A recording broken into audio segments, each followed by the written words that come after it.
Halo, apa kabar para penggemar sinetron pernikahan palsu dimanapun kalian berada? Episode kali ini memperlihatkan Aji yang sangat marah besar dan merasa kecewa karena Cynthia, istrinya Aji, berusaha mencelakai Nila kembali hingga menyebabkan Nila hampir kehilangan nyawanya. Padahal Cynthia pernah berjanji kepada Aji untuk tidak mencelakai Nila kembali, karena ternyata orang yang telah menyebabkan Nila kehilangan penglihatannya itu adalah Cynthia. Cynthia menjebak ayahnya Aji agar ayahnya Aji membuat Nila mengalami kecelakaan agar Cynthia bisa menikahi Aji. Tapi sayangnya Cynthia berusaha mencelakai Nila kembali di saat Cynthia sudah menikah dengan Aji, dan Cynthia mengingkari janjinya kepada Aji. Aji sangat menyesal karena Aji merasa Nila hampir kehilangan nyawanya karena dirinya. Kemudian pada saat malam harinya tiba, Epan mendapat telepon dari Pania. Pania berpura-pura mengalami sakit yang hebat di kepalanya. Epan bergegas pergi secara diam-diam dari kamarnya Epan dan Nila untuk segera menemui Pania. Epan pergi secara diam-diam karena Epan takut Nila mengetahuinya hingga Nila akan salah paham.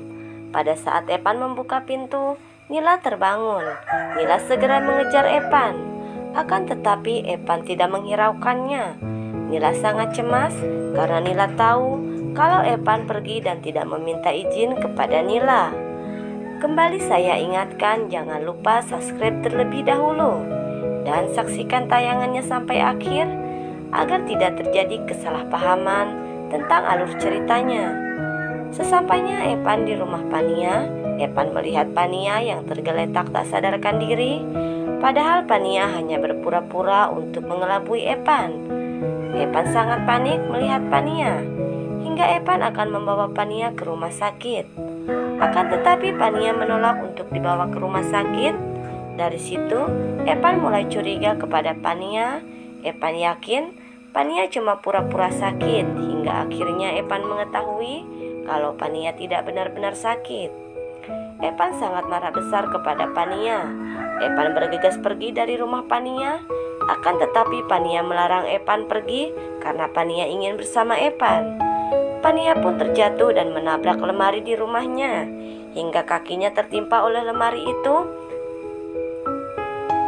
dan menyebabkan kakinya terluka.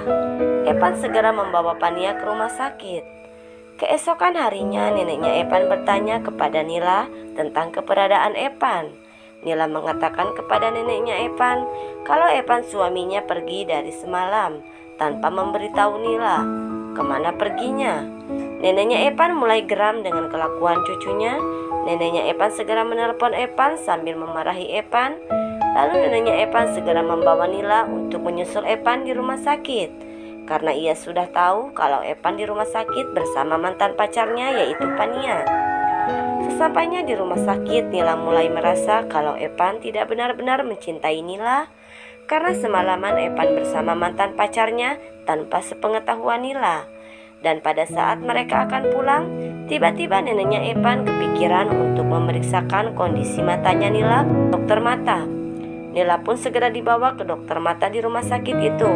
Nila diperiksa oleh dokter mata dan dokter itu mengatakan Nila masih ada harapan untuk bisa melihat kembali kalau ia segera mendapatkan donor mata yang cocok, kata dokter. Neneknya Epan meminta dokter itu untuk segera mencarikan donor mata yang cocok untuk Nila. Nila sangat terharu mendengar kebaikan neneknya Epan yang mau mencarikan donor mata untuk Nila. Saya prediksikan bahwasanya Nila akan segera mendapatkan donor mata yang cocok hingga Nila bisa melihat kembali dan tahu siapa Epan sebenarnya. Demikian yang dapat saya sampaikan di episode kali ini. Sampai jumpa kembali di episode selanjutnya. Sekian dan terima kasih.